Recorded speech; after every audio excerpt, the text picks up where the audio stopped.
Hello, and welcome to the League of Women Voters Macomb County's Candidate Forum for the Office of House Representative for District 13 in Warren, Michigan. This is the remaining term left vacant by now Warren Mayor Lori Stone to end January 1st, 2025. The League of Women Voters is a national organization whose mission is to promote political responsibility through informed and active participation of citizens in government. The League neither opposes nor supports candidates or political parties. We welcome all citizens aged 16 and over to membership. Again, my name is Catherine Laboon. I am the president of the League of Women Voters Macomb County. I would now like to introduce our moderator for this evening, League member Maria Rivera.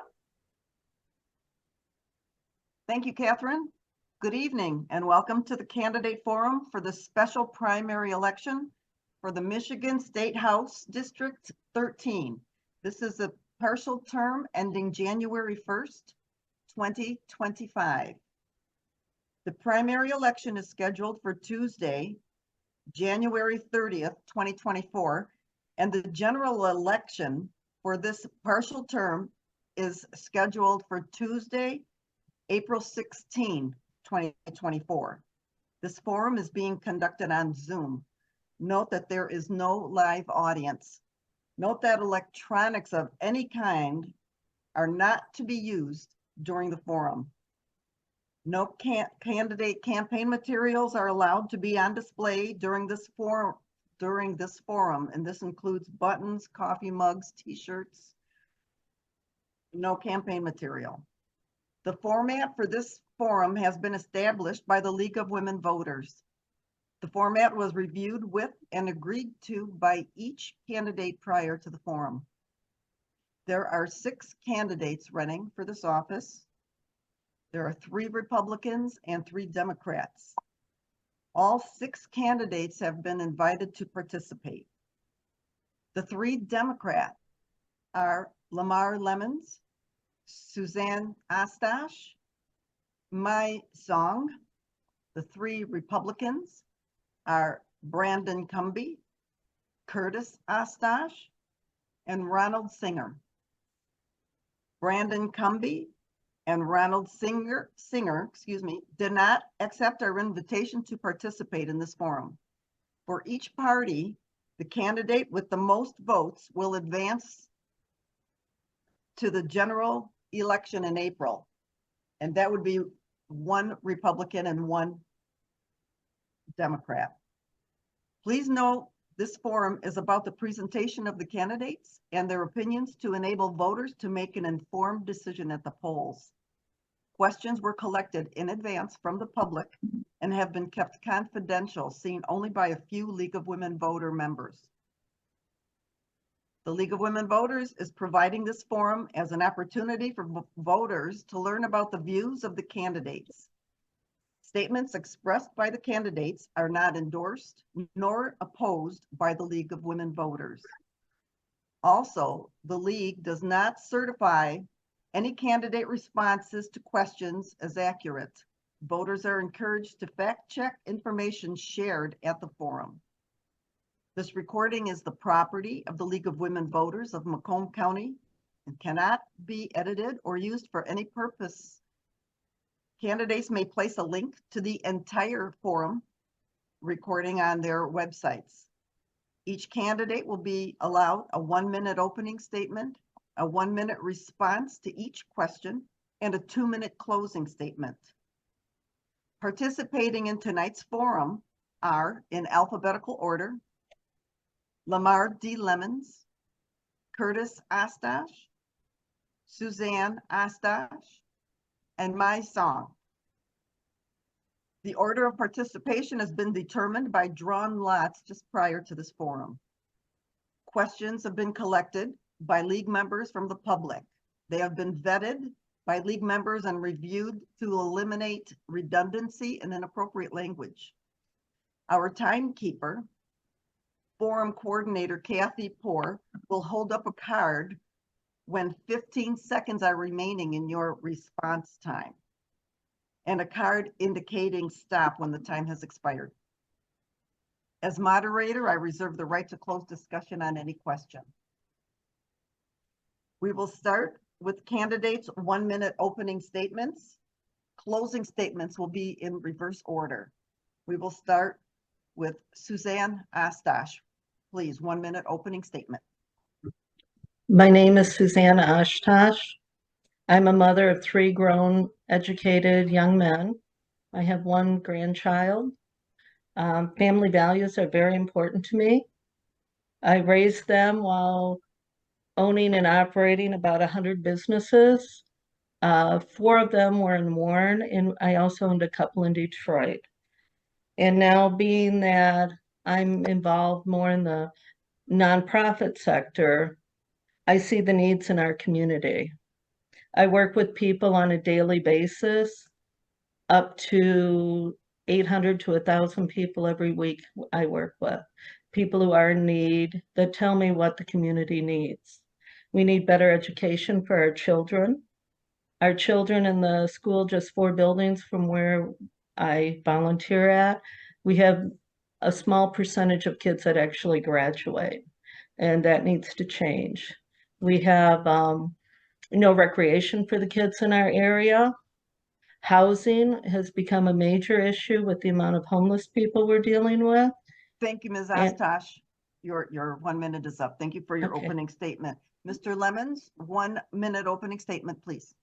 Certainly. My name is Lamar Lemons. I am a former state legislator, so I am running to return to the state legislature. I served from 1999 to 2007.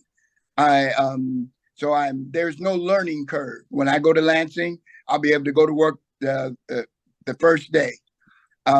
That's also my experience as a former president of the Detroit Public School Board, former director of the Michigan Association of School Boards, a former library commissioner for Detroit Public Library. I've been a precinct delegate for over 50 years. So I am by far the most experienced and qualified candidate. Thank you very much. And Mr. Ostash, 1-minute opening statement. Oh, Mr. Ostash, you are on mute. Please unmute yourself.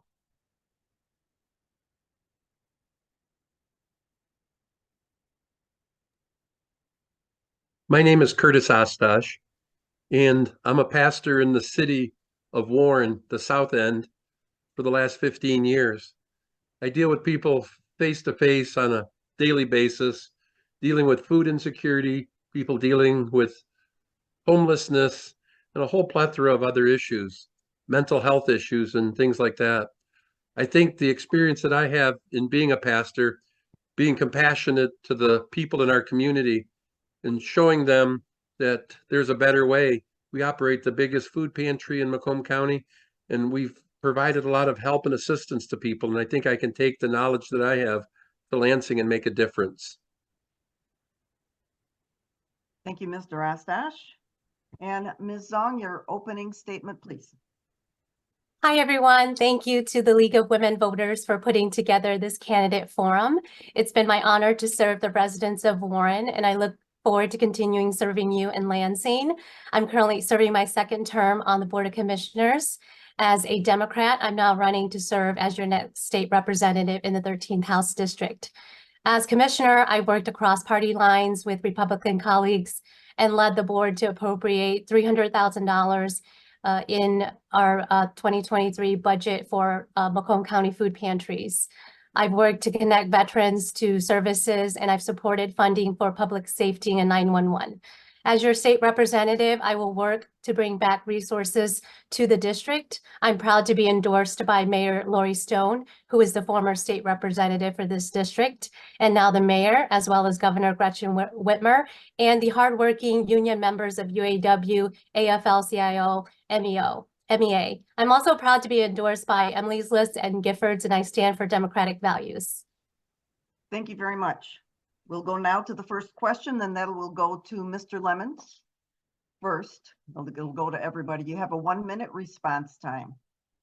What are your top 3 priorities if elected? And what steps would you take to push them forward? Mr. Lemons, you're on mute. Make sure you unmute yourself. The three top things would be one, to reduce the insurance rates, and I would take, being familiar with the process, I know to make sure I have a bicameral agreement, and I would make sure that we could lower the insurance rates. We took the first step to open it up, but how do you eat an elephant one bite at a time? So that would be my number one priority. Number two, to deal something with the blight. There's much blight in the 13th state representative district, and some of that blight can be dealt with demolition. Others with providing home repair grants and widening the ability for individuals to be able to receive these grants for home repair and home reconstruction to some degree where affordable. And thirdly would be education. Thank you, Mr. Lemons. The time is up. Thank you.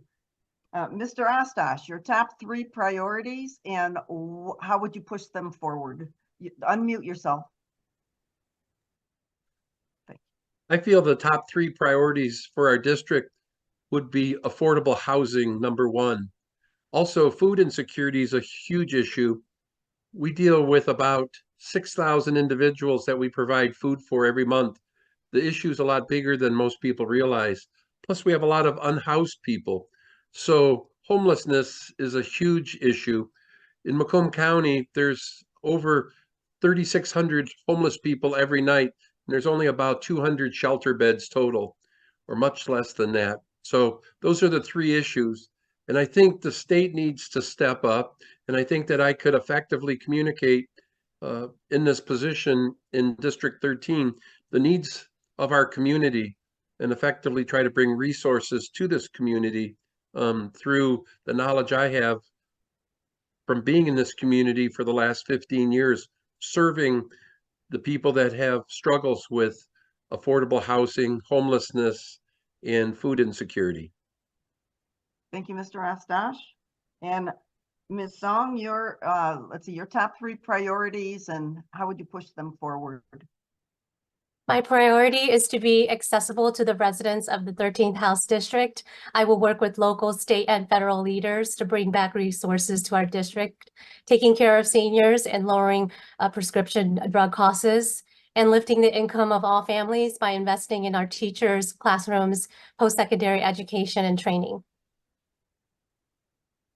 Thank you very much. And Ms. Astash, your top 3 priorities and how to push them forward, please.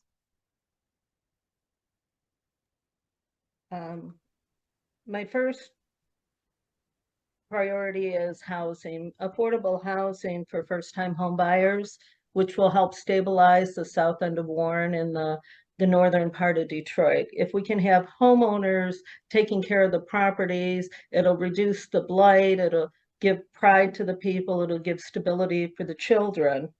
So when it comes to education, when you have a stability in your household, that you know you have a home to come home to, it makes a huge difference. I've been on the board of McCrest. I've worked with homeless children for about 12 to 15 years now. I've been working with them. And children need stability in order to learn.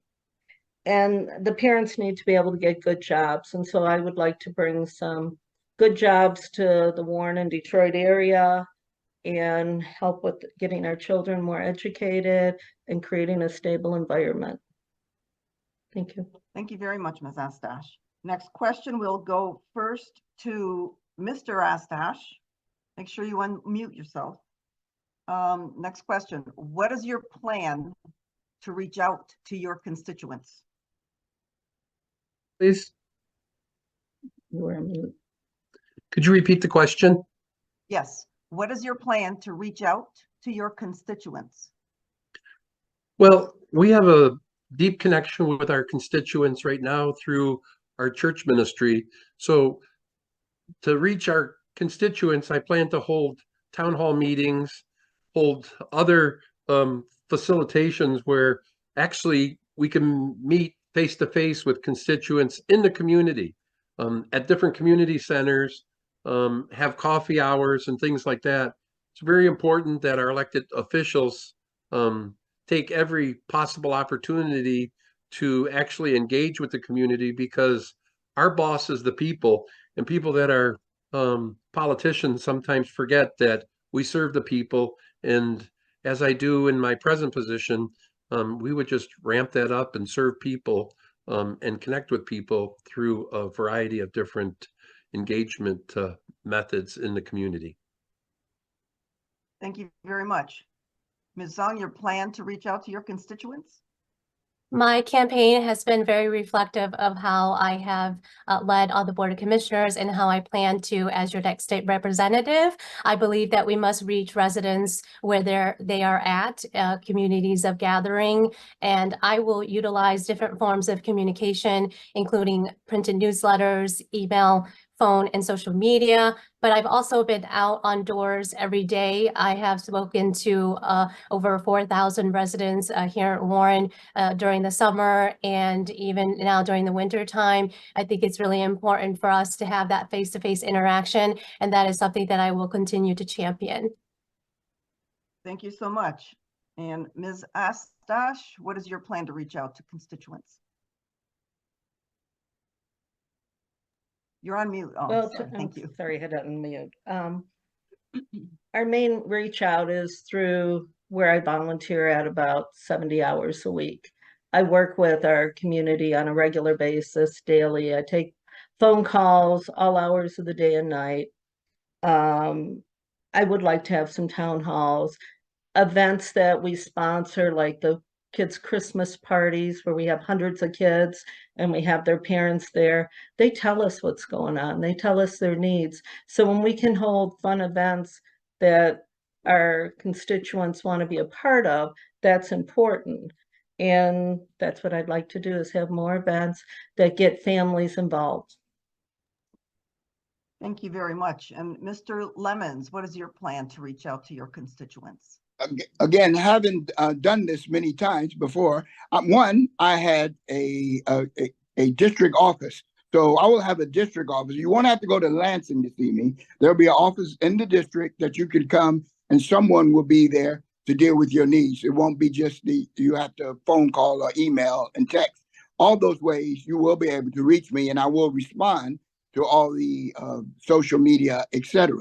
Of course, I'll have town hall meetings so that people can have direct input and help drafting policy. And I intend to have a kitchen cabinet of community leaders so that they can help advise me and I can keep them informed as well as traditional newsletters and the standard things, much of which they provide in Lansing. Great, thank you very much. Next question, we'll go first to Ms. Zong. As a public official, do you agree that financial accountability and transparency, including your personal and business interactions, should be made available to the public? Why or why not? As a public official, transparency is very important to me. And as a member of the Board of Commissioners, we abide by the ethics ordinance, and I have never accepted contributions from those that are seeking contracts with the county. And I will continue to lead with transparency as a state representative. And I do believe that we need to keep all of our public officials and electeds accountable and making sure that we disclose information that might be compromising or could influence the way that we vote. Thank you very much. Ms. Astash, do you agree about financial accountability and transparency, including your business and personal actions, should be made public, and why or why not? I think transparency is very important. People have to see how much you care about them to know how much, you can make a difference in the community. I think everything that I do is pretty transparent, and I think it should be that way. Everything we do in the nonprofit is there. Everything is, it should be transparent, period. Okay, Mr. Lemons, as a public official, do you agree that financial accountability and transparency, including your personal and business interactions, should be made available to the public? Why or why not? Absolutely. And particularly as it relates to any contracts that you would have with the state or in any government entity, that should be full disclosure there. Also, I think that the legislation that just passed didn't go far enough because it allows the spouse to and many and particularly when you file jointly, it allows the spouse not to be be under the same scrutiny. But when you are husband and wife, as I am, married to a Detroit public school teacher, your interests are the same, and you are one, and therefore I think that we need more disclosure, fuller transparency. Very good. Thank you so much. Mr. Ostash, financial accountability, should it be made public? Why or why not? Yeah, I believe in transparency and accountability. Some people receive campaign contributions from people and then they're beholden to those people, so you have to look where the money's coming from and see the connections between people. Anybody doing business with the state, if you have business connections with them, there should be transparency regarding that. So full disclosure is important, especially in terms of being an elected official and to find out, who is driving your motivations. Thank you. Thank you very much. Next question, we'll go first to Ms. Ostash. What is your position on women's reproductive health care in Michigan and why? Well, I believe women have the rights for their own body, but I do believe, in extreme cases, if it's endangering the mother's body, that you may have to perform that. But in general, I believe that a child is a child. A child doesn't just turn into a person when it comes out. So I do stand with pro-life. Thank you. And Mr. Lemons, what is your position on women's reproductive health care in Michigan and why?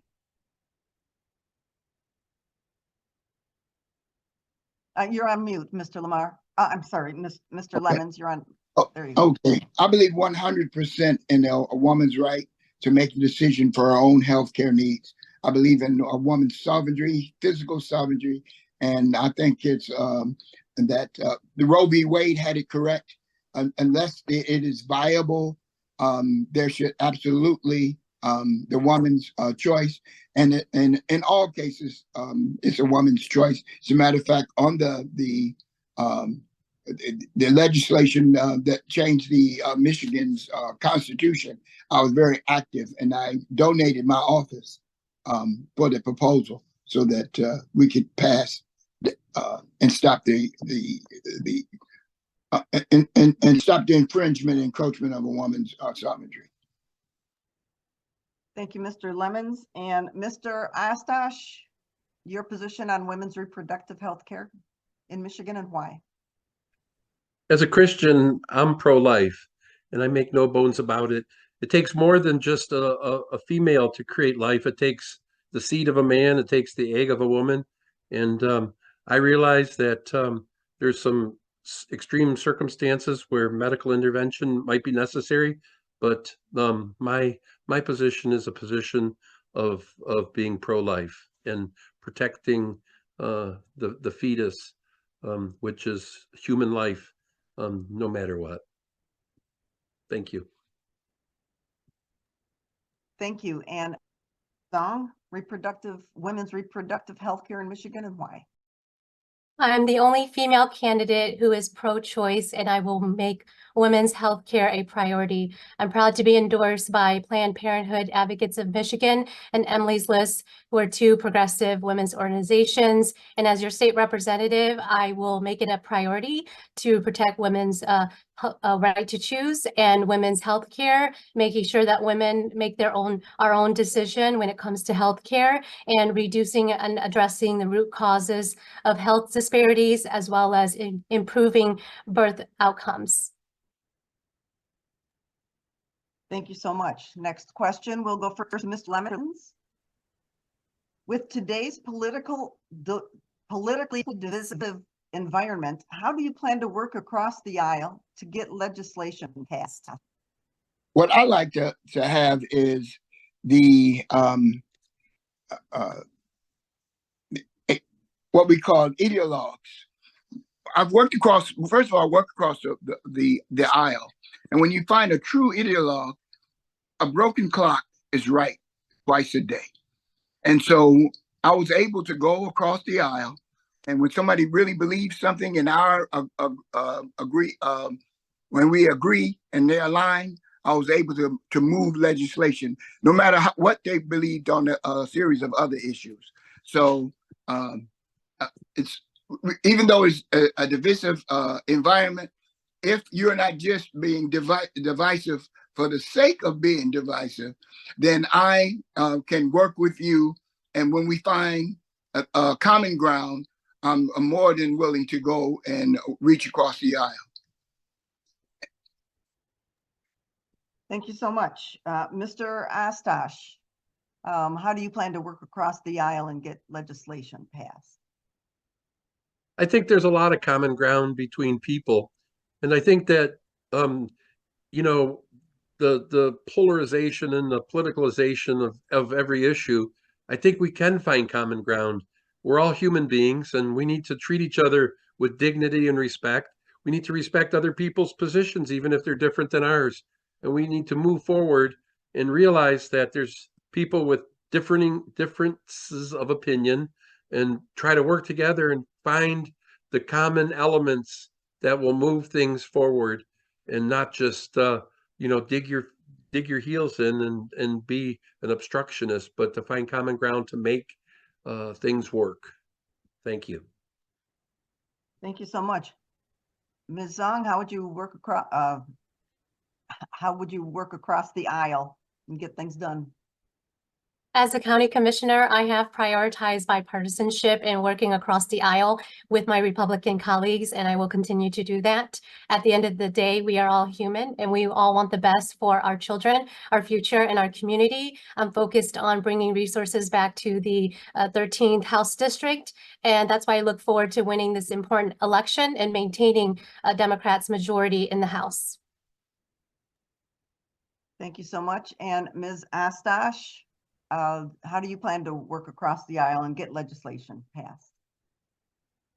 I've done it before. I've worked with Republican and Democrats. I did get a law passed a few years ago. I worked with Representative Farrington, and I was able to explain to the House and the Senate the importance of being able to redirect food instead of throwing it out and filling our landfills, to be able to take this food and feed 30% of our people who go to bed hungry every night.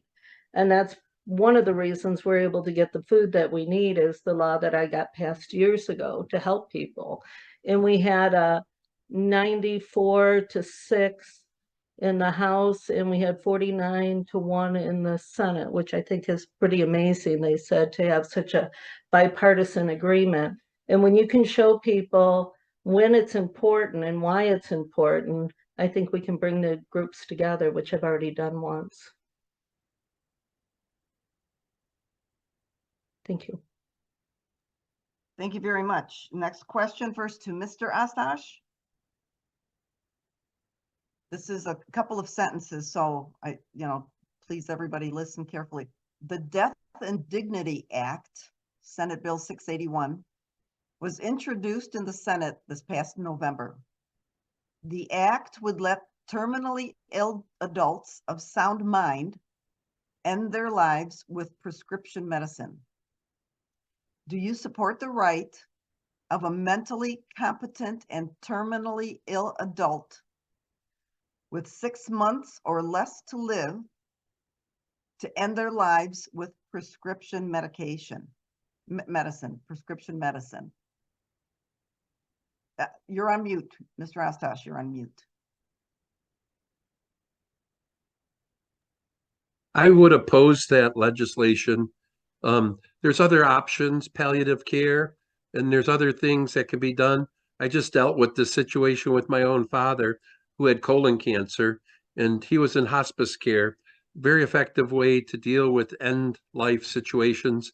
Of course, my father ended up passing away, and there's ways with palliative care and hospice care to deal with these things. And I think we don't have the right, even with somebody with a sound mind, because of their current situation, just to end life and take God's job in our hands. Life has a natural beginning at the point of conception. Life has a natural end with natural death. And as a Christian, that's where I stand. Thank you. Thank you very much. Ms. Song, do you support the right of mentally competent and terminally ill adult with 6 months to live to end their lives with prescription medicine? So I don't know too much about this bill, and I currently don't have a stance on it. I believe this is still in committee, and that this is a bill that would regulate with physicians' assistance for patient requested life ending, and it would also provide penalties and sanctions for violations. And so I think having some sort of regulation or overview of patients' needs and wants is important for protecting everybody that is involved. At the end of the day, I think that everyone's health should be up to themselves and not by a politician or a government. But I'm certainly happy to look more into that, and open to listening and learning from the residents of the 13th House District before I make any decision. Thank you very much. And Ms. Ostosh, do you support the right of a mentally competent and terminally ill adult with 6 months or less to live to end their lives with prescription medicine? I would have to oppose it, and my reasoning for it is because there's many people who do get healed in that period of time, and people could take their life where it wouldn't need to be taken.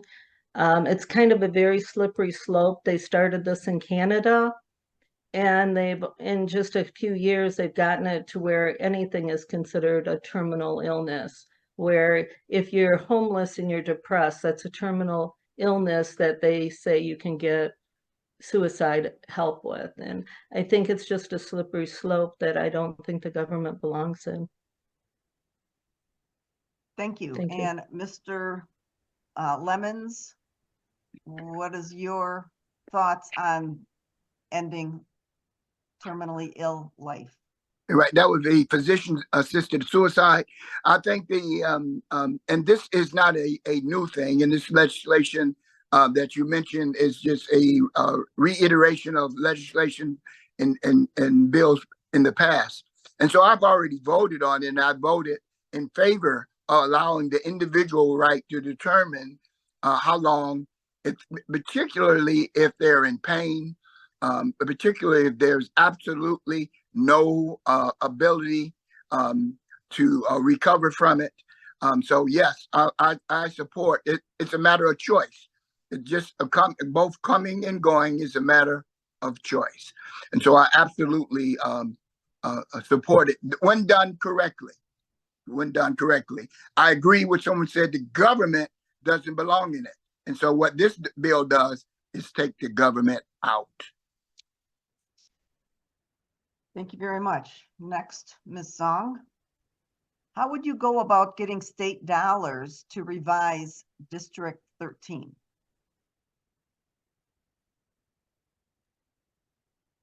I believe it's a shared joint effort in making sure that we work with local, state, and federal leaders to bring back resources to the district. we certainly can't do it alone.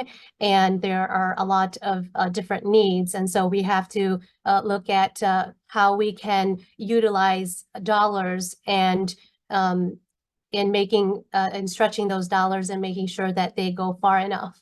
In this district in particular, we have families that are struggling to put food on the table. And so we have to really address underlying issues with raising the minimum wage and increasing the educational level of the folks that live here. And so that those are things that we're going to look at a very holistic way in order to improve the district and to bring resources back here.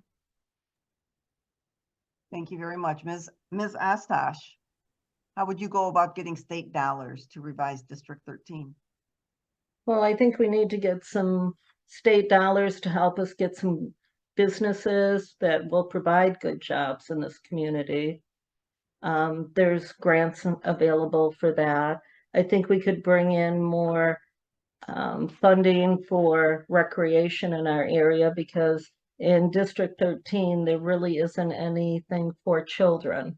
And I think that's a big problem. So I think if we get some grant money coming through, but there's a lot of state and federal money that comes through for the homeless. It just needs to be redirected, and we need to let people know how to use the resources that are available.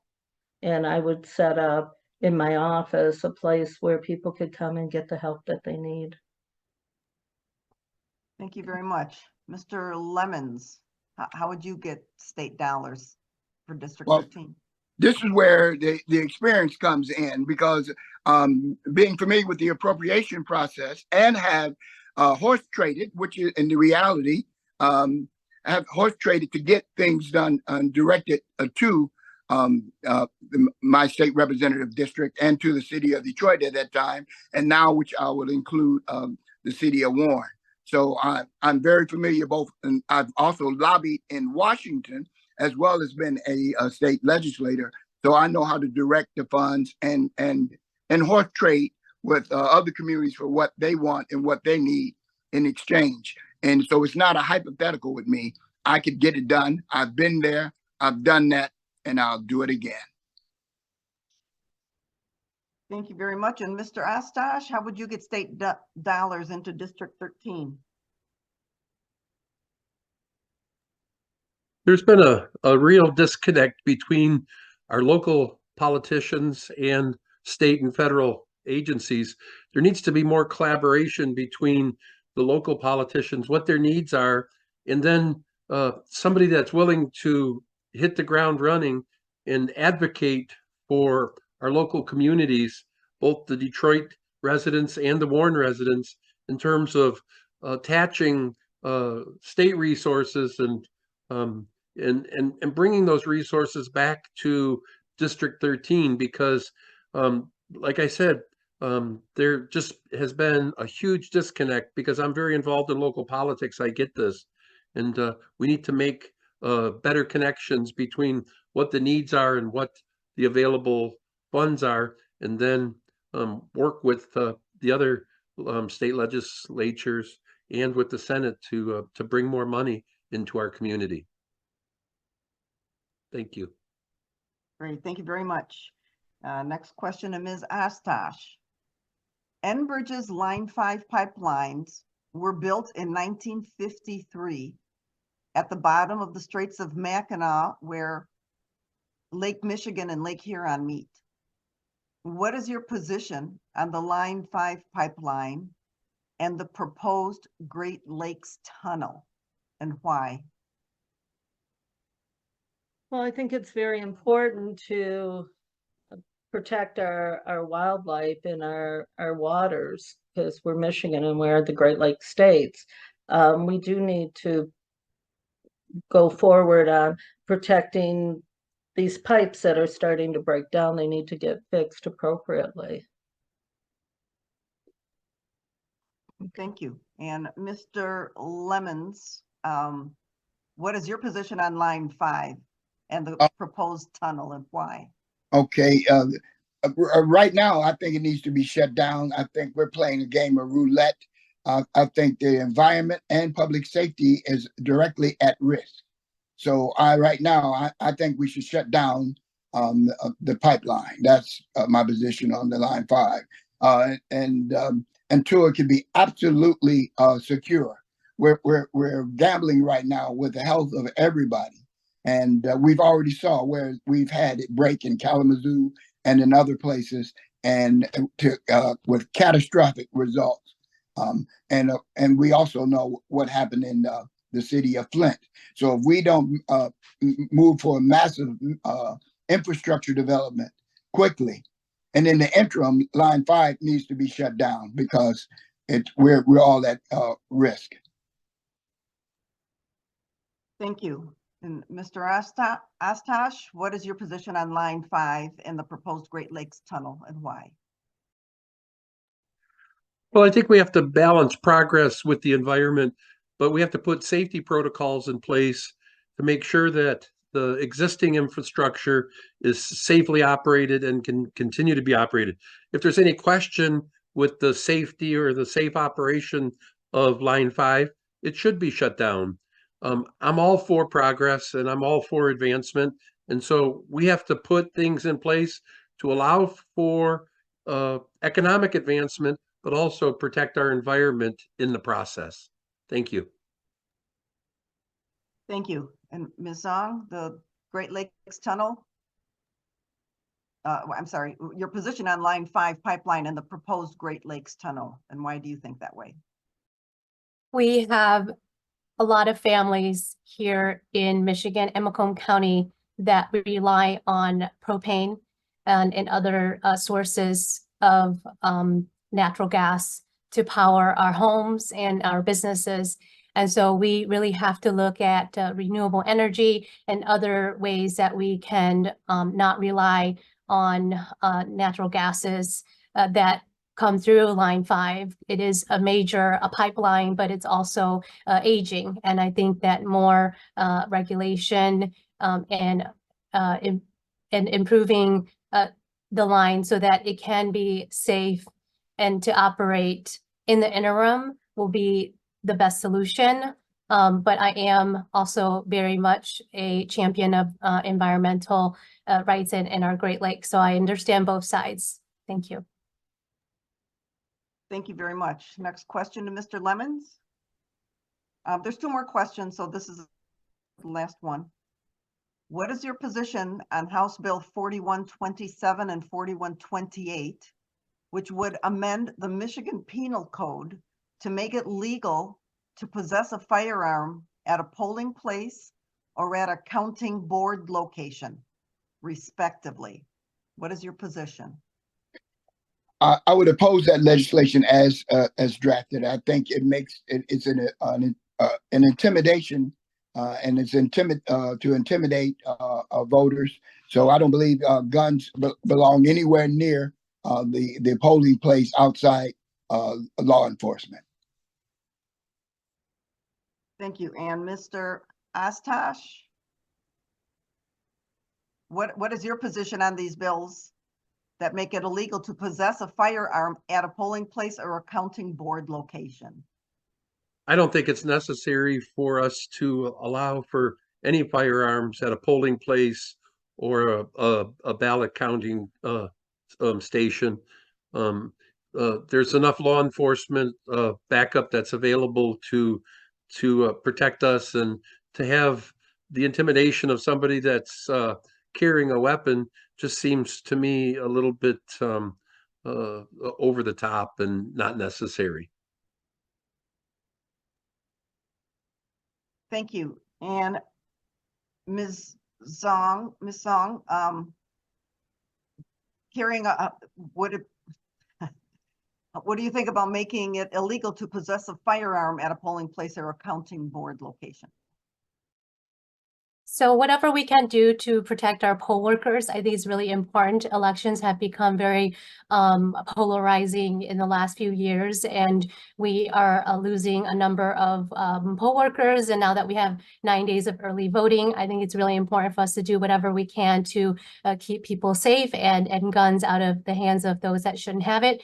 I'm really proud to be endorsed by Giffords, which is a nonprofit that is dedicated to saving lives from gun violence, and whatever we can do to protect our workers as well as our children in schools, I would support that. Thank you very much. Ms. Ashtosh, did we hear from you? No, No, I'm sorry. opposed to Okay, very having, good. I'm Yeah, opposed to you're having sitting any on guns. Fireplace and at the polls. Go ahead, please. I'm opposed to having guns there. That's just not acceptable. The intimidation, I would vote to not have that. Very good. Thank you so much. And last question, we'll go first to Mr. Ashtosh. If elected, would you plan to run for re-election in 2025? Yes or no Yes, I would would be plan before on you can running for elaborate. re-election. This is just a short term from April to January, and I think I would continue to want to serve and represent the people beyond this partial term. Thank you. Thank you. Thank you. And Ms. Zong, would you run for re-election in 2025? Yes, I plan on running in August 2024 of this year and November in order to serve the next 2 years. Thank you. And Ms. Ashtosh, if you win, would you go for re-election in 2025? When I win, yes, I would like to go for re-election in 2025. Thank you. And Mr. Lemons, would you go for re-election? In all probability, I would seek re-election in August and November. And I said all probability because the line's about to be redrawn, and I don't know how it's going to impact the lines. So it depends on how the lines are drawn, whether it will become practical for me to seek re-election. Thank you very much. We will now go to the 2-minute closing statement, which we will do in reverse order of the opening statement. So we will start with Ms. Song, your 2-minute closing statement, please.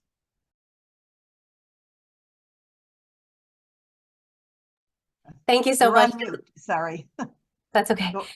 Thank you. Thank you so much to the League of Women Voters for hosting this forum. I'm Mai Song, and I'm running to be your next step state representative in the special Democratic primary election on Tuesday, January 30th. I'm excited to build on the progress that's been made in our state.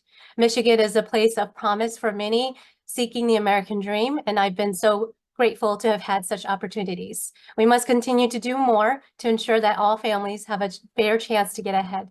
As a parent of 4 young children, I know the challenges families continue to face. I have a proven record in listening to my constituents, working across party lines, and delivering results. I look forward to winning this important election and maintaining Democrats' majority in the House. As your county commissioner, I've prioritized bipartisanship and equitable allocation of local, state, and federal dollars. I will continue to champion community services that help families be financially successful, invest in our teachers and students, and put money back into the pockets of seniors. I believe that everyone should have a voice at the table, as your next state representative, I will always put the needs of the 13th District, Detroit, and Warren residents first when making decisions about our shared future. Please visit my website, voteformy.com, to learn more and make a plan to vote on or before January 30th. Thank you. Thank you very much. And Mr. Ashtosh, your 2-minute closing statement, please. Hi, my name is Curtis Ostash. I'm asking for your vote for the State House of Representatives, District 13. I've been in our community for more than 15 years. I have a business background prior to that, and I've been a community servant and a community advocate, very involved in local politics. I think that the little people get lost in the shuffle. I'm not a career politician. I'm a servant who is also a pastor in the community.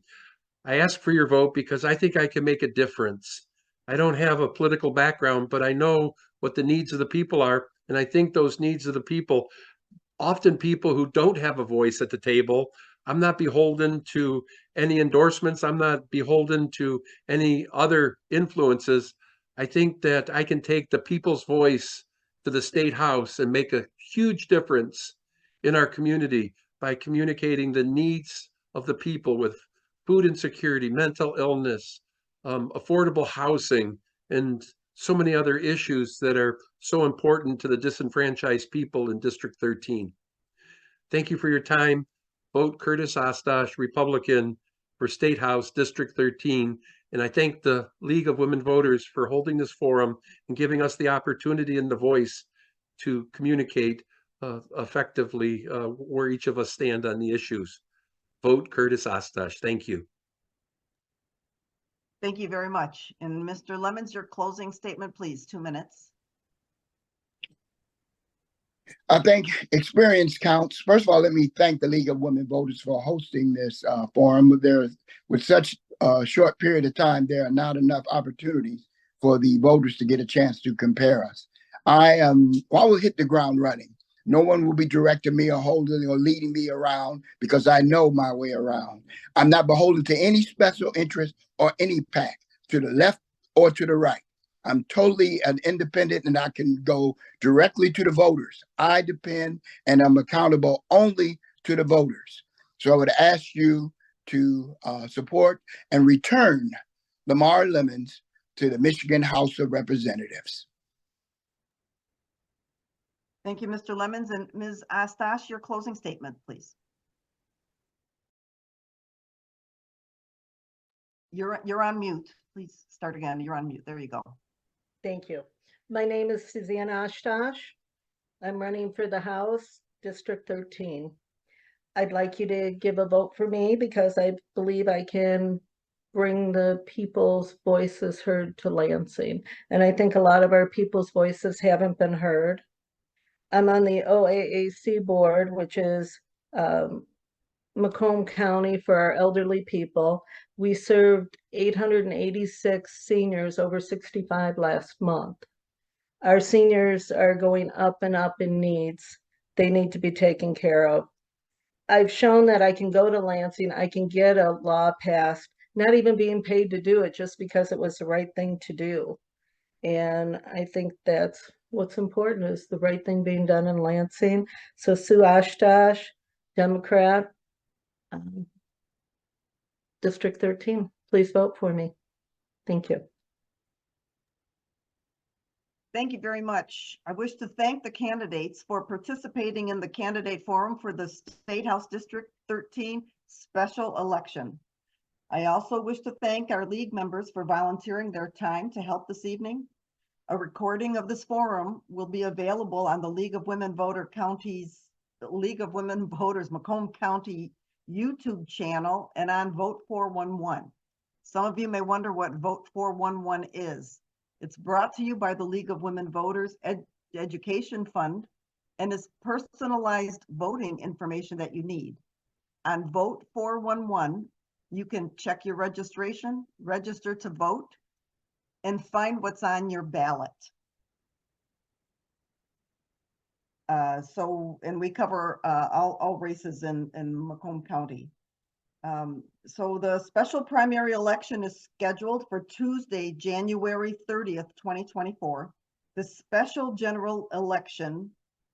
general election is scheduled for Tuesday, April 16th, 2024. You can find your voting registration status and check your ballot by using and visiting vote411.org or michigan.gov/vote, or by calling your city clerk. Note that you can register to vote up to and including on election day. To do this, you need to go to the clerk's office and be ready to vote. If you're mailing your ballot back, please do it by January 15th, which is only a few days away. Be sure to vote. Sign the envelope, seal the envelope, and deliver it to the clerk. That's sign, seal, and deliver. You can also take it to the city's ballot drop box. All ballots must be received on or before Tuesday, January 30th at 8 p.m. to be counted.